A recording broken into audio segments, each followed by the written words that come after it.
Internet is a good thing and all, but it is a good thing for those people who are able to understand, who are able to write, read, and able to understand the data which is therein. How you are going to help those children who are not able to even understand one or two lines? Can I ask you a counter question? How are you going to help them? As a citizen, if I can give my 2 hours, 3 hours. No, not as a citizen, as a young Indian. How are you going to help them? Actually, please answer my question first, then I will answer you. Try. How would you help them?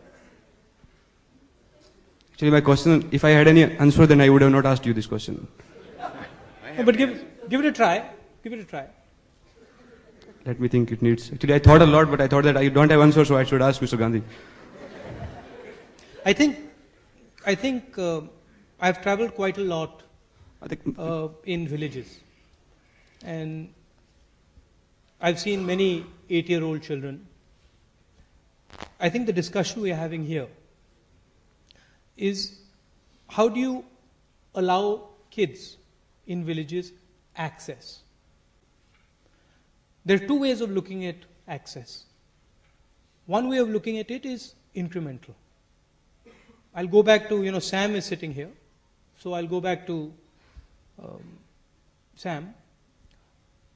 They could have looked at telephones and said, we want to provide access to every Indian over telephone, and thought about it in a linear fashion. They would have never got there. They'd be sitting here right now, still figuring out how to get phones to Indians if they thought about it in a linear way. You can also think about it in an exponential way. What they essentially did was they came out with something called a rural exchange.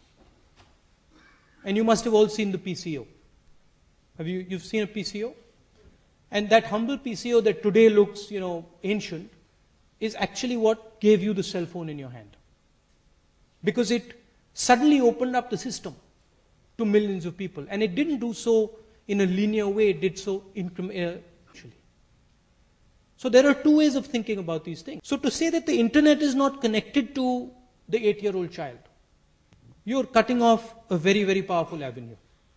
We don't know how it's connected. Let's first try and bring them together.